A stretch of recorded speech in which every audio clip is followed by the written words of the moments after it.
3-2 in the second set, and a trainer is kneeling on the court with a roll of white tape in his hands. Eala is sitting in a chair with her leg extended. The camera pushes in on her face, and she is not looking at her ankle. She is looking at the scoreboard. 40 minutes later, she wins the match. Now, in roughly 48 hours, that same taped ankle has to walk back out onto center court in Toronto and stand across the net from an Olympic gold medalist. So here is the question everybody is asking right now. Every headline out of Manila, every comment section, every tennis podcast that recorded in the last 12 hours. Is she hurt? I want to argue that is the wrong question. Because I went back through that match against Caty McNally point by point. I watched the second set 3 times. And the ankle is not what almost cost her that match. Something else did. Something nobody is talking about, because it is harder to film than a trainer with tape. Let me give you the shape of what happened.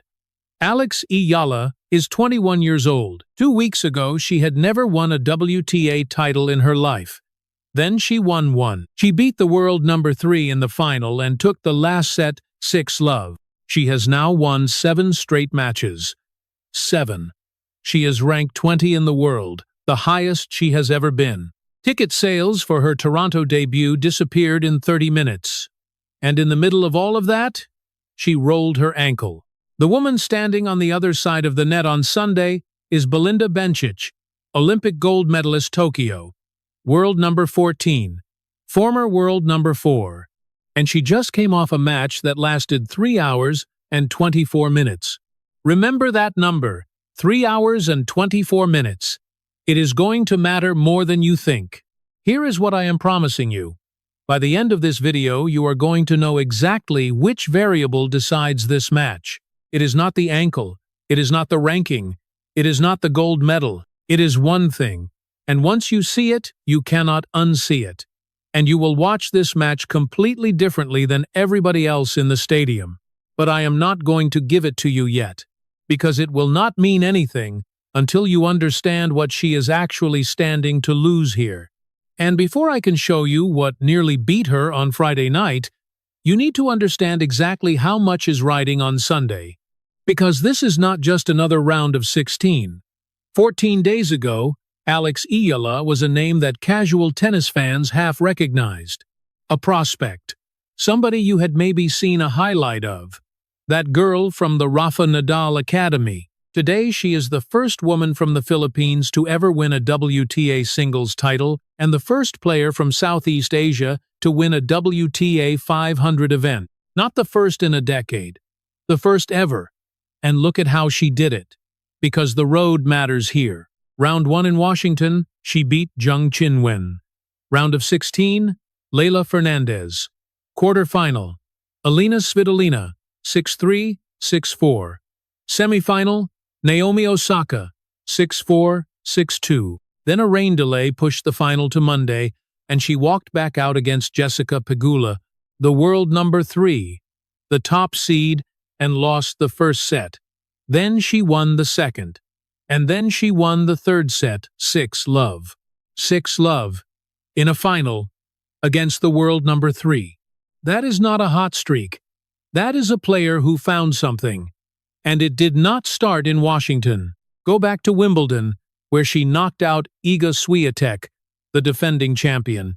Since that tournament, she has won 10 of her last 11 matches. 6 wins over top 10 opponents this season, at 1.5 in a row. Rybakina, Svitolina, twice. Swiatek, Pegula. She is 21 years old and she is from Quezon City, and she has been living and training in Spain since she was a kid, and now she has a career-high ranking of 20 in the world. Which brings us to Toronto. Nobody expected the level of chaos she would create here. When the tournament announced her first match, the tickets sold out in 30 minutes. 30.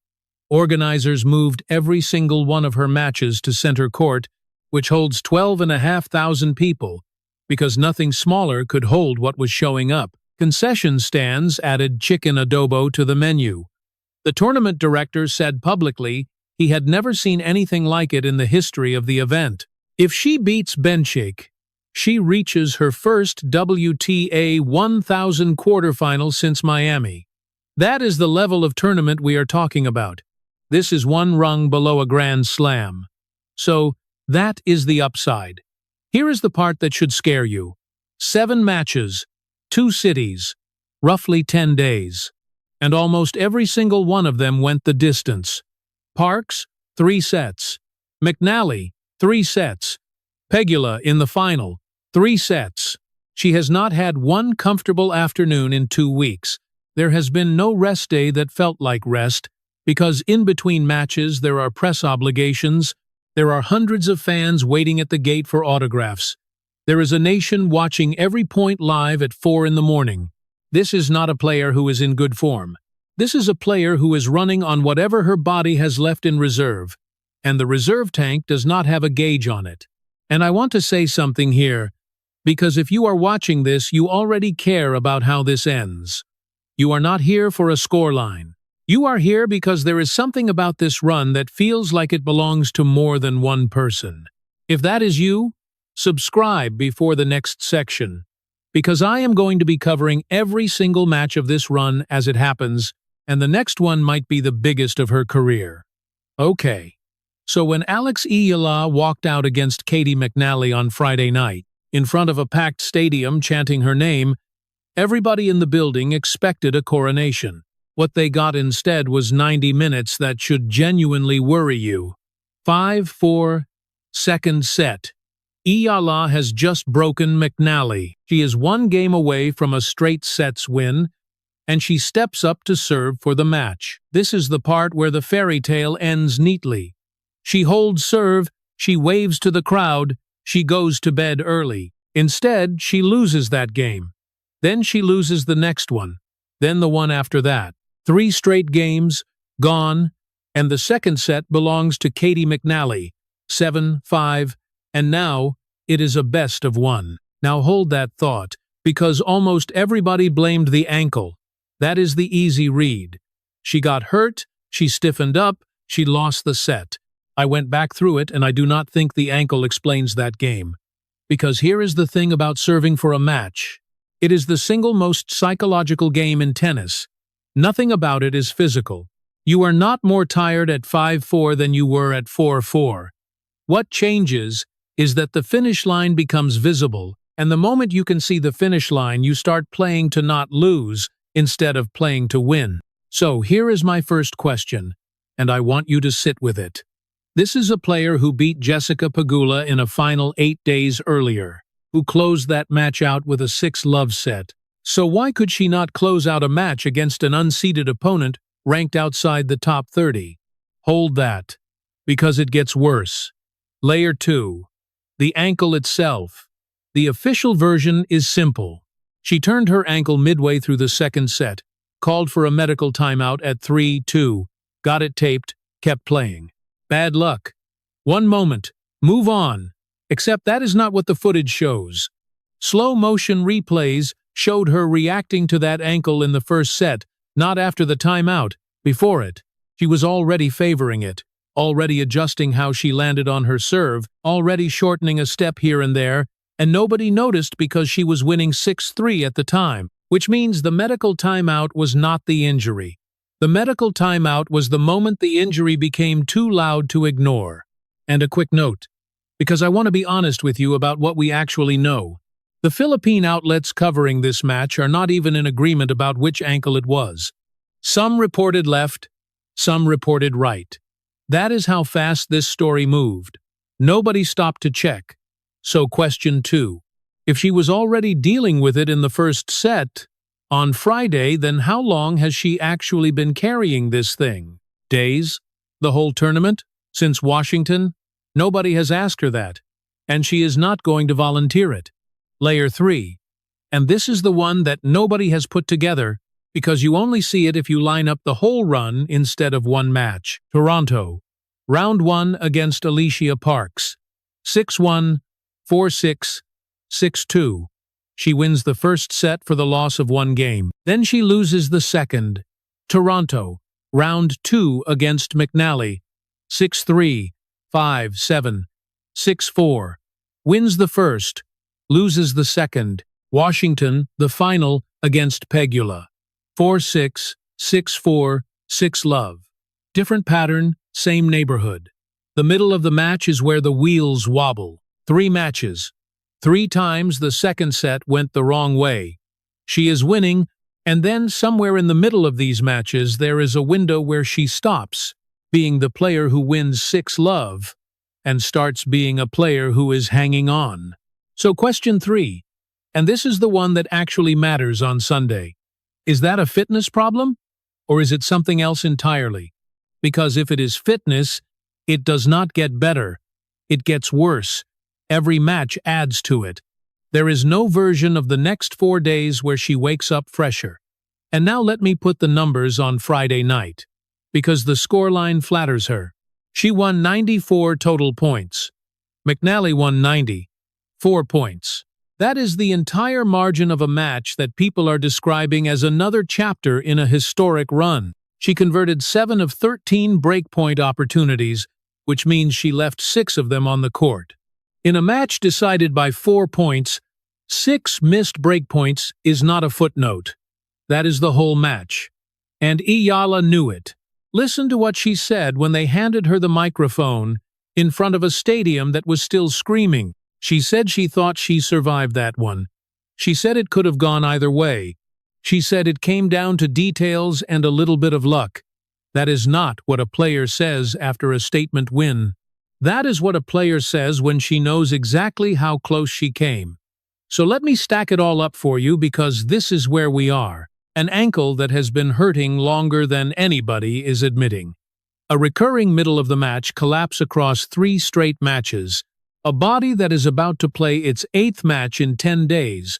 On hard courts, which is the surface that punishes ankles more than any other.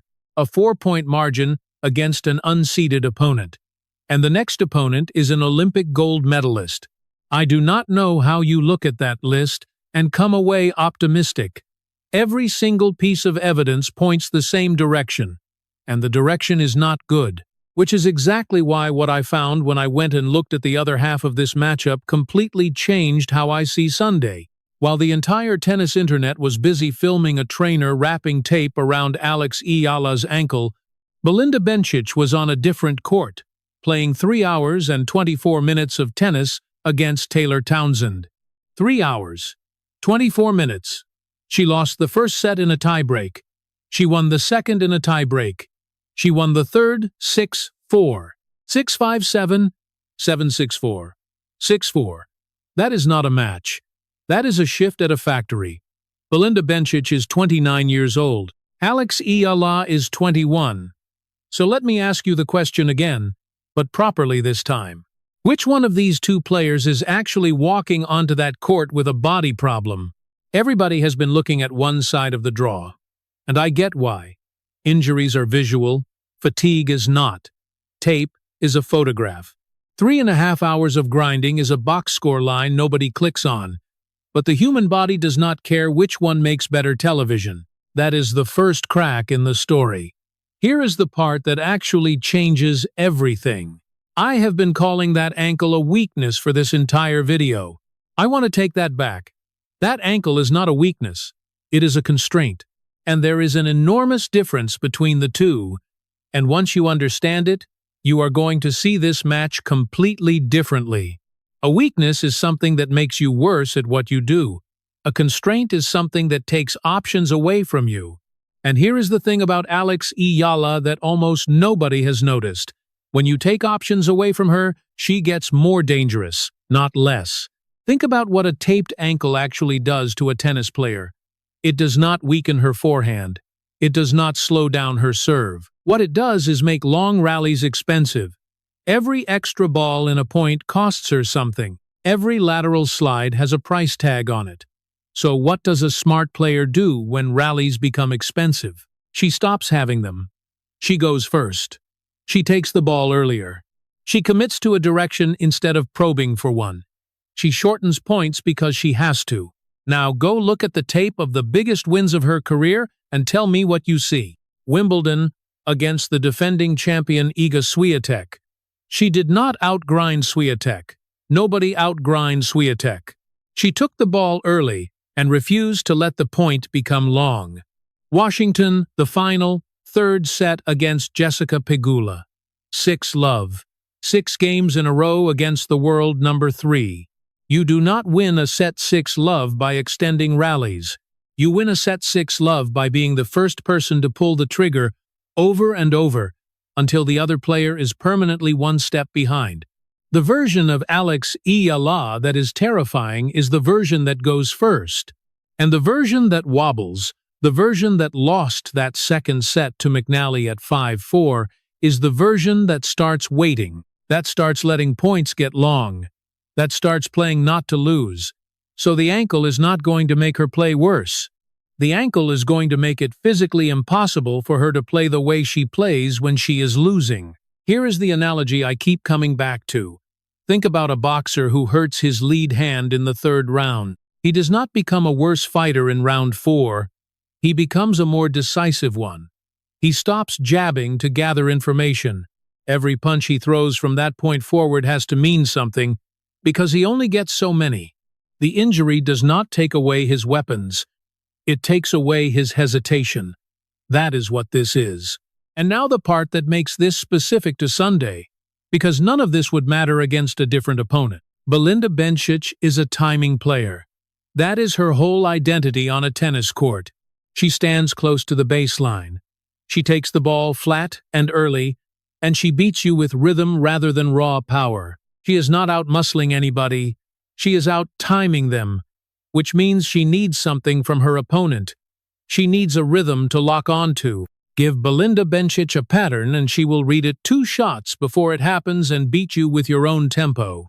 Now put a version of Eala across from her who physically cannot afford to build long rallies, who is left-handed, which already scrambles the geometry of every cross-court exchange. Who is going first on every point she can? That is a player who gives Bencic nothing to lock onto. No pattern, no rhythm, no tempo to borrow. So the real question was never whether Eala is healthy. The real question is this: which of these 2 players is going to be forced to play the long match? Because whoever loses that negotiation loses the match. If the points stay short, the taped ankle barely matters and Bencic never finds her timing. If the points get long, the ankle becomes the entire story, and 3 hours of Taylor Townsend suddenly looks like preparation instead of damage. That is the variable. That is the whole thing. I want to know what you think about that, honestly, because I have seen almost nobody frame this match this way, and I might be wrong. Tell me in the comments whether you think that ankle helps her or hurts her on Sunday. I read them, and I will bring the best arguments into the post-match video. Now, that is a nice theory. Theories are cheap, so let me show you the 3 pieces of evidence that make me think this one is more than a theory. Evidence number 1. She does not read resumes. Everything about the framing of this match assumes that the words Olympic gold medalist are going to do some work in Eala's head, that she is going to walk out there and feel the weight of who is on the other side. There is no evidence that has ever happened to this player. Go through the season. Rybakina, Svitolina, twice.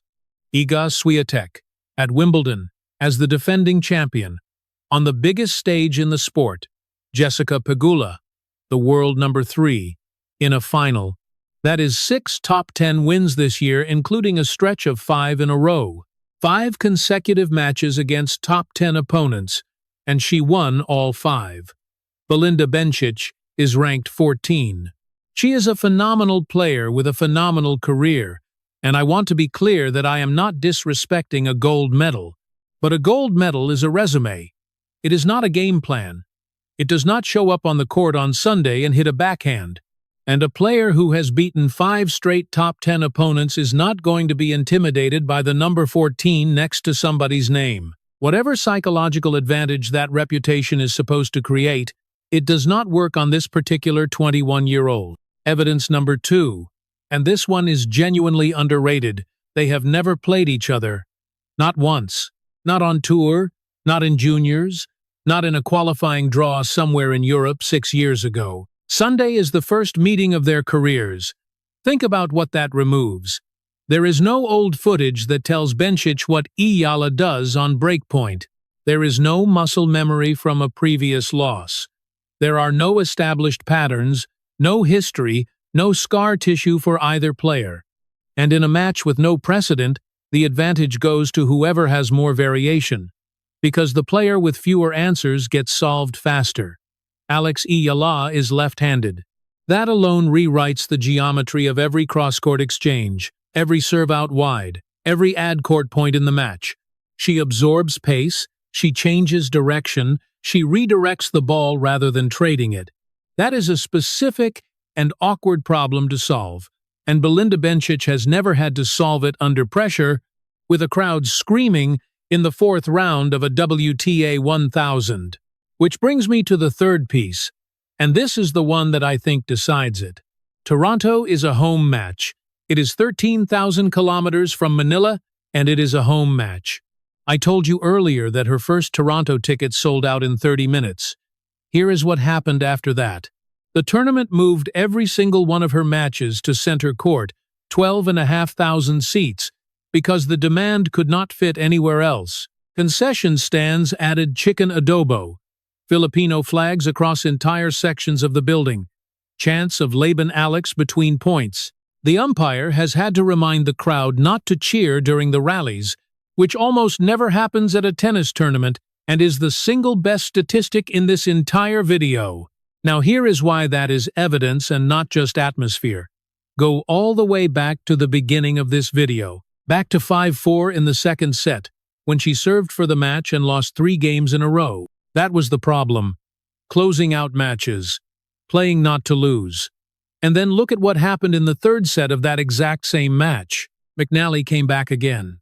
Eala was up 4-1, and McNally clawed it back to 5-4. Same situation. Same match. Same night. Same ankle.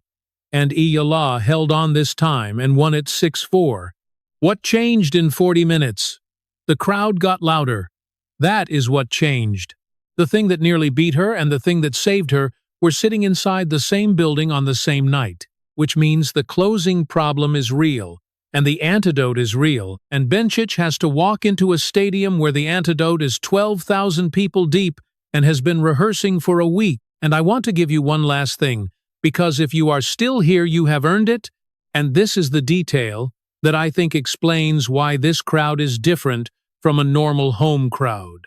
After the McNally match, in her press conference, Eala said that somebody in the stands told her they wanted to be Filipino for the night, and her response to that was not a canned athlete line. She said she went to a Bad Bunny concert once, and she felt Puerto Rican for that night, so she understood exactly what that person meant. Sit with that for a second. That is not a cute quote. That is proof that this thing has already jumped the fence. It is not just the Filipino community anymore. It has become an experience that people want to be inside of, regardless of where they are from, which is exactly what happens right before an athlete stops being an athlete and becomes an event. Naomi Osaka said it out loud after her own match this week. She said Eala is building a new community and new fans around her, and that it is great for women's tennis. So Belinda Bencic is not preparing for a fourth-round opponent. She is preparing to walk into somebody else's celebration and try to end it in front of them. Which brings us all the way back to the question I asked you at the very start. Can an injured Alex Eala beat an Olympic gold medalist? Yes, but not the way you think, and not by surviving. She does not win this by gutting it out. She does not win this by being brave for 2.5 hours while her ankle screams at her. That version loses. She wins this by refusing to let it become a long match, by treating the tape on her ankle as a set of instructions instead of an excuse. Go first. Take the ball early. Commit to a direction. Make Belinda Bencic play at a tempo she never gets to choose. Because the version of Alex Eala that beat Iga Swiatek at Wimbledon and handed Jessica Pegula a 6-love set in a final is the version that pulls the trigger before anybody is ready for it. And the beautiful, strange logic of this situation is that a hurt ankle does not take that player away. It forces her to be that player. But I want to be straight with you about the other side of it. because I would rather be honest than confident. If this match crosses the 2-hour mark, everything I have just told you stops being true. Every single word of it. Long rallies are the toll booth, and she cannot afford the toll. If Bencic drags her into a grinding third set, then the ankle becomes the whole story, and 3 hours against Taylor Townsend turns from damage into proof of endurance. Watch the clock. That is the tell. Not the ankle, not the ranking, not the crowd noise. The clock. And if she gets through it, understand what is waiting on the other side. Her first WTA 1000 quarterfinal since Miami, and then the US Open, a few weeks away, on the exact surface that has produced the biggest moments of her career, with a nation that now stays up until 4 in the morning to watch her serve. Here is the thing I keep coming back to. 2 weeks ago, Eala had never won a WTA title. Not one. The question was never whether she was good enough. We know the answer to that now. Zheng Qinwen knows it. Svitolina knows it. Osaka knows it. Pegula knows it. The question is, how long her body can keep up with what she has suddenly become. I do not know the answer. Nobody does, including her. And that is exactly why the next few days are worth watching, because we are going to find out in real time, in front of 12,000 people who flew in, drove in, and lined up for tickets that vanished in 30 minutes. I am covering every match of this run as it happens, and the post-match breakdown of Sunday goes up within hours of the final point. If you want to know whether the clock theory holds, subscribe, because that is the video where we find out together whether I got this completely right or completely wrong. And before you go, give me your score prediction. Straight sets Eala, 3 sets Eala, or Bencic ends the run. Put it in the comments, be specific, and I will read the best ones on Sunday. 2 weeks ago, nobody outside the Philippines was setting an alarm for this. Now the whole building wants to be Filipino for the night. I will see you right after the match.